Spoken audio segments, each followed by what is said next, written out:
तो भाई की मिट्टी में शामिल होने के लिए दोनों भाई सीधे जेल से प्रयागराज पहुंचे। दोनों भाई जब पहली बार मिले तो भावुक होकर गले लग गए। पहले तस्वीर।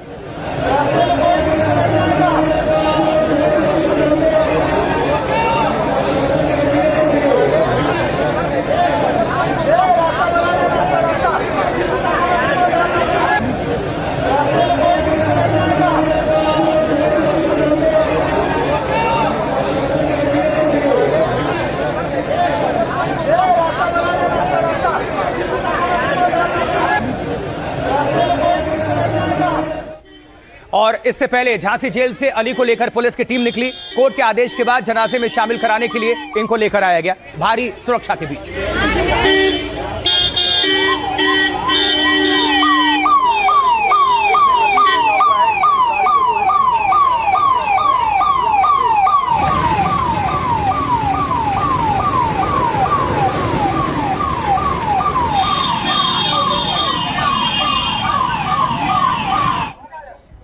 उधर लखनऊ जेल से अतीक का बड़ा बेटा उमर भी जनाजे में शामिल होने के लिए पहुंचा। लखनऊ पुलिस उमर को लेकर वहां से निकली।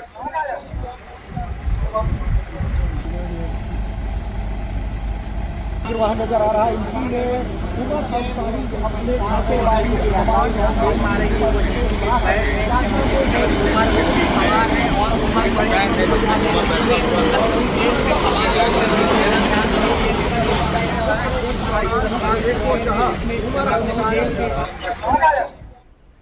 तो कसारी मसारी कब्रिस्तान में अबान को दफन किया जाना था, लेकिन इसको लेकर सुरक्षा के कड़े वहां पर इंतजाम किए गए थे। 1000 से ज्यादा पुलिस जवान चप्पे चप्पे पर तैनात थे। तस्वीर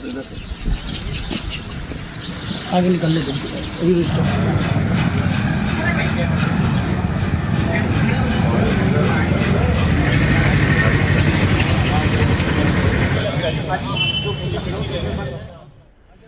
वहीं अबान के जनाजे में शामिल होने के लिए लोग दोपहर से पहुंचने लगे थे, जिसकी तस्वीरें अब आपके सामने रख रहे हैं। देखिए जरा।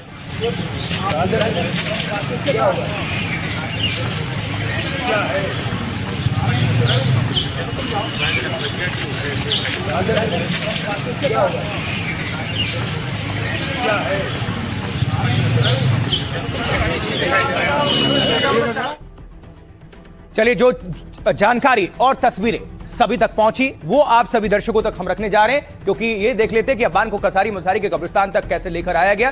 देखिए जरा, समझिए। अतीक अहमद के छोटे बेटे अबान को सुपुर्दे खाक आज कर दिया गया। कसारी मसारी के कब्रिस्तान में अतीक के बगल में दफनाया गया। अबान के जनाजे को लेकर कड़ी सुरक्षा व्यवस्था की गई थी। कब्रिस्तान में सुबह से ही सैकड़ों पुलिस कर्मी वहां पर तैनात हो गए थे। जनाजे के रूट पर भी पुलिस का कड़ा पहरा था। कसारी मसारी कब्रिस्तान के बाहर पुलिस ने कई लेयर्स में बैरिकेडिंग भी की थी। कब्रिस्तान में आने जाने वाले लोगों की वीडियो रिकॉर्डिंग भी पुलिस ने करवाई।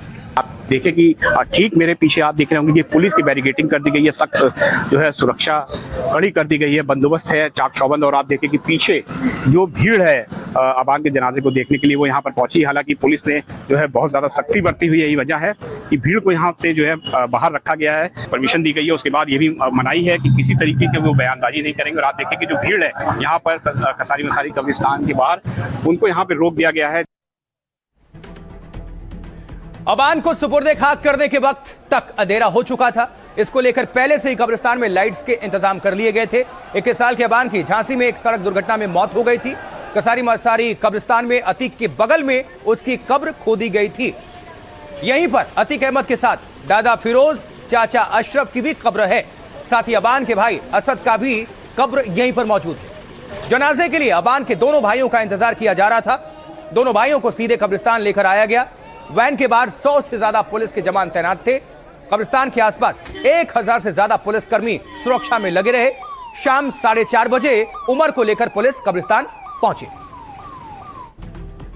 और अब एक और तस्वीर आपके सामने रखने जा रहे हैं, उस पर नजर डालिए। अब जैसे ही लखनऊ जेल से भाई उमर को भी प्रयागराज लेकर आया गया, उसकी तस्वीरें अभी आप देख रहे हैं। देखिए सर, अपने भाई की मिट्टी में शामिल होने के लिए लखनऊ जेल से उमर को प्रयागराज लाया गया। ये तब की तस्वीरें हैं जो आपके सामने हैं जब पुलिस वैन प्रयागराज पहुंची थी।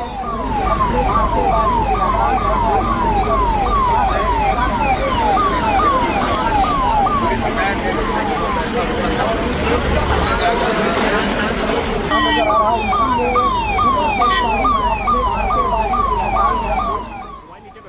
वहीं अतीक अहमद का दूसरा बेटा अली भी जेल से सीधे कब्रिस्तान लाया गया।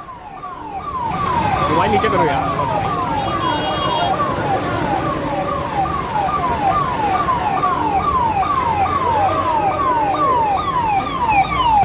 मोबाइल नीचे करो यार।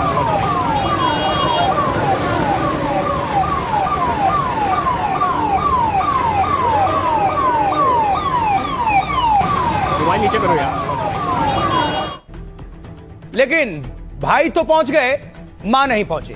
अतीक की पत्नी शाइस्ता परवीन छोटे बेटे के जनाजे में नहीं पहुंची। अतीक और असद के बाद अबान के भी जनाजे से उसने दूरी बनाई।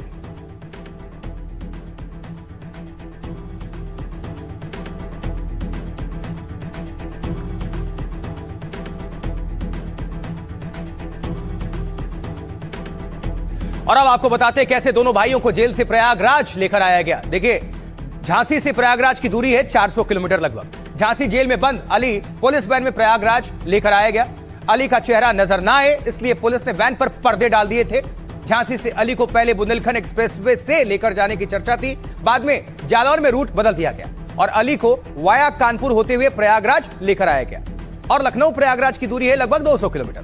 अतीक के बड़े बेटे उमर को लखनऊ से प्रयागराज लाया गया। लखनऊ जेल से उमर 12:30 बजे बाहर निकला। उमर के पुलिस वैन पर भी पर्दे लगाए गए थे। उमर को 20 से ज्यादा पुलिसकर्मी लेकर प्रयागराज पहुंचे। वैन के आगे पीछे पुलिस की दो गाड़ियां चल रही थी। जिस थाने से उसकी गाड़ी गुजरी वहां की पुलिस ने स्कॉट किया। और अब जेल से दोनों भाई मिट्टी देने पहुंचे, लेकिन शाइस्ता नहीं पहुंची। मौके पर मौजूद एनडीटीवी संवाददाता की रिपोर्ट दिखा रहे हैं आपको। देखिए, ये दोनों जो प्रिजन वैन दिख रही है, एक में अतीक का सबसे बड़ा बेटा उमर अहमद है पुलिस कस्टडी में, और दूसरी वैन जो आप देख रहे हैं उसके ठीक पीछे उसमें अली अहमद है, जो कि जिसको कि झांसी जेल से लाया गया है शुक्रवार को। दोनों को कोर्ट ने बाकायदा कस्टडी जो है पैरोल दी है और शर्त के अनुसार जो है इनको जो है सिर्फ यहाँ फ्यूनरल में अटेंड करने के लिए यहाँ पे परमिशन मिली है। और बाकायदा ये भी इनको जो है सख्त निर्देश दिया गया है कि वो मीडिया से कोई बात नहीं करेंगे। लेकिन आप देखिए कि यहाँ पर हज़ारों की तादाद में जो अतीक अहमद के समर्थक रहे हैं वो यहाँ पर मौजूद हैं इस कब्रिस्तान पर। देखिए, जो भीड़ है, करीब अगर हम भीड़ की बात करें तो 5 से 6 हज़ार के ज़्यादा लोग हैं वो यहाँ पर पहुँचे हुए हैं। हालांकि पुलिस ने जो है सख्त सिक्योरिटी की हुई है। आप मेरे पीछे देखिए तो पुलिस का जो है सुरक्षा का कड़ा जो है यहाँ पे घेरा देखने को मिल रहा है।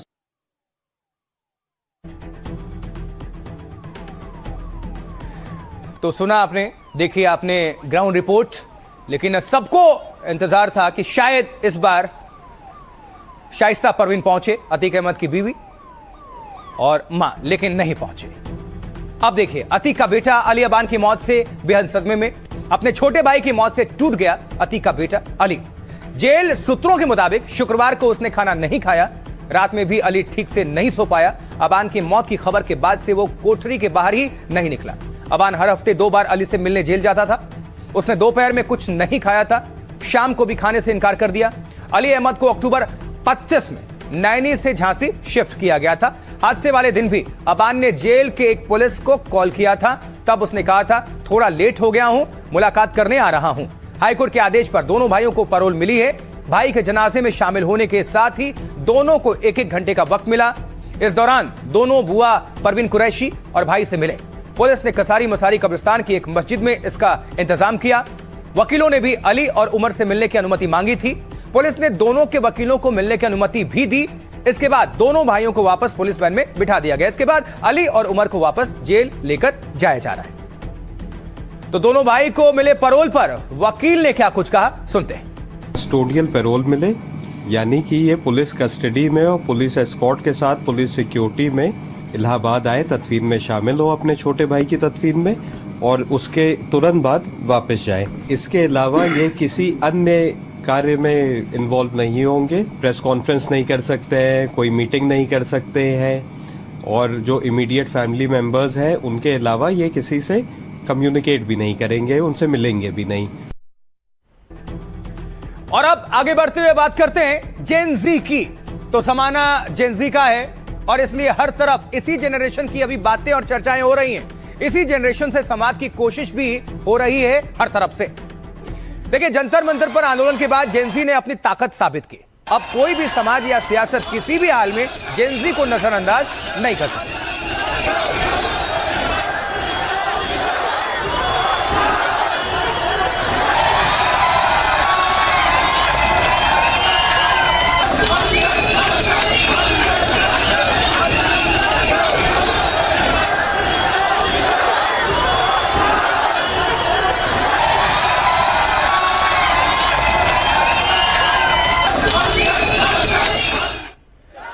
तो छात्रों और युवाओं का जनरेशन जेन ज़ी है जो लगातार अपने हक की आवाज बुलंद कर रहा उठा रहा है। दिल्ली के जंतर मंतर के बाद छात्र झारखंड में अपनी आवाज को उठा रहे हैं और आंदोलन वहां पर कर रहे हैं। सुनवाइए जरा।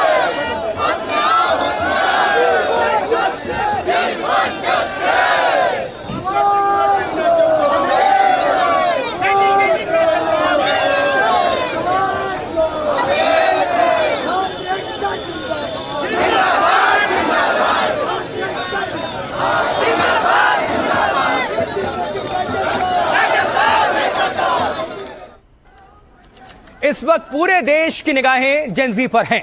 हर कोई जेन ज़ी के भविष्य में अपना भविष्य तलाशने की कोशिश कर रहा है। पीएम मोदी ने आईआईटी दिल्ली में युवाओं को मंत्र दिया तो प्रयागराज में राहुल गांधी ने छात्रों के साथ संवाद किया।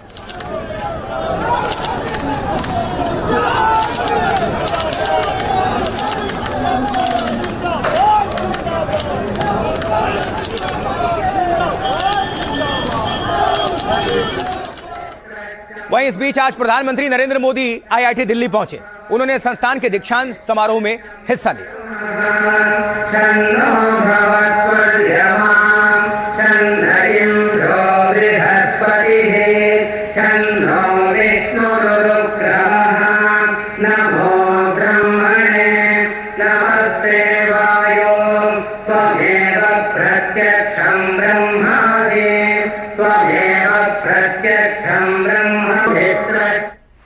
तो आईआईटी दिल्ली में पीएम मोदी का जोरदार स्वागत हुआ। उन्हें पेंटिंग भी इस दौरान भेंट की गई। shows our beloved and visionary Prime Minister in front of iconic Dogra Hall and is presented as a token of our gratitude and respect. Shows our beloved and visionary Prime Minister in front of iconic Dogra Hall and is presented as a token of our gratitude and respect. तो IIT Delhi में प्रधानमंत्री नरेंद्र मोदी ने छात्रों को degree दी और medals भी पहनाए। साथ ही मेधावी छात्रों को सम्मानित भी किया PM Modi.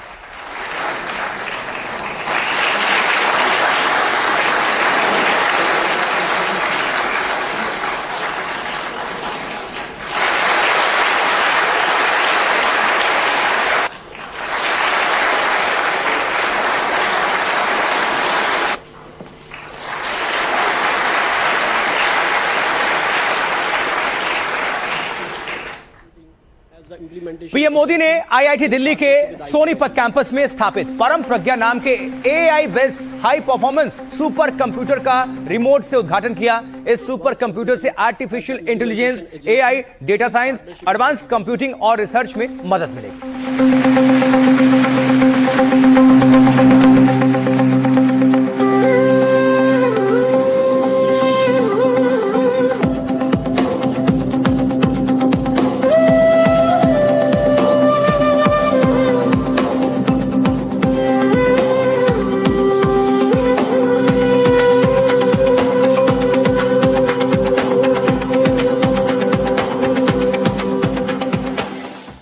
This landmark collaboration reflects the Government of India's commitment to building world-class AI and high-performance computing infrastructure for academia, research. आइए अब जल्दी से देखते हैं प्रधानमंत्री नरेंद्र मोदी ने आईआईटी के छात्रों को कौन कौन से मंत्र दिए, कौन कौन से टिप्स दिए। देखिए, दिल्ली में आईआईटी छात्रों को पीएम मोदी ने संबोधित किया। पीएम मोदी ने कहा, हर पीढ़ी की अपनी चुनौतियां और जिम्मेदारियां होती हैं। इस पीढ़ी के लिए आने वाला समय और बेहद चुनौतीपूर्ण है। अगले 35 साल में आपका काम विकसित भारत का आधार होगा। आईआईटी दिल्ली के 97वें दीक्षांत समारोह में पीएम मोदी ने छात्रों को कई सीख दी। मोदी ने कहा, सिर्फ सवाल मत पूछिए, समाधान भी खोजिए। मोदी ने मजाकिया लहजे में कहा, वो बाबा बागेश्वर नहीं है, लेकिन कुछ तो आपके मन में चलता होगा। पीएम मोदी के इस अंदाज पर वहां मौजूद सभी लोग ठहाके मारने लगे, हंसने लगे। पीएम ने छात्रों को डिग्री दी और मेडल्स पहनाए। दीक्षांत समारोह में 3000 से ज्यादा छात्र शामिल हुए। इनमें पीएचडी कर रहे 587 छात्र भी शामिल हैं। इस दौरान पीएम ने छात्रों से कहा, हमेशा सीखते रहें और समाधान भी खोजते रहें। अब आपको सीधा प्रधानमंत्री नरेंद्र मोदी ने इस दौरान क्या कुछ कहा, सीधा सुनवाते हैं, सुने। साथियों, आज आप सभी और सारे स्टूडेंट्स इस कार्यक्रम में उपस्थित हैं, लेकिन मन के किसी कोने में कुछ और चल रहा होगा। मैं तो बाबा बागेश्वर नहीं हूं, लेकिन कुछ तो चलता होगा। हर स्टूडेंट के मन में आने वाले कल की अपनी अपनी तस्वीर होगी। देखिए, प्रधानमंत्री जी आजकल युवाओं से बहुत बढ़िया संवाद कर रहे हैं। आज भी उन्होंने संवाद किया और उनके मन में जो क्यूरियोसिटी है उसको कहीं से भी उसको मरने ना दें। उन्होंने कहा, आज सर्वे हुआ तो जो युवा है उसकी पहली पसंद आज भी नरेंद्र मोदी जी हैं। उनसे बात करते हुए बताया कि वे ही देश का फ्यूचर है। देश के अंदर जो नए जो हमारे स्टार्टअप्स आ रहे हैं सबके सब इन्हीं लोगों के कारण से हैं। और ये भी कहा कि देश इनकी तरफ देख रहा है कि ये देश को जो विकसित भारत बनाने का सपना है उसको पूरा करने के लिए योगदान दें। प्रधानमंत्री मोदी जी के हाथों ये अवार्ड मुझे मिला। ऐसा बिल्कुल नहीं लग रहा था कि जैसे हम अपने प्रधानमंत्री जी को सुन रहे हैं, ऐसा लग रहा था कि it was very connecting speech. Students के साथ कनेक्ट करने वाली एक स्पीच थी। हमको प्रॉब्लम्स को आइडेंटिफाई करना है, उनका सोल्यूशन निकाल के लाना है। खाली इंतजार नहीं करना है कि हमारे लिए कोई सोल्यूशन लेके आए और हम उसको एक्ट करें। क्यों हो रहा है, क्यों है, मतलब क्यूरियोसिटी हर एक डायरेक्शन में होना चाहिए और पॉसिबल सॉल्यूशन के साथ आना चाहिए।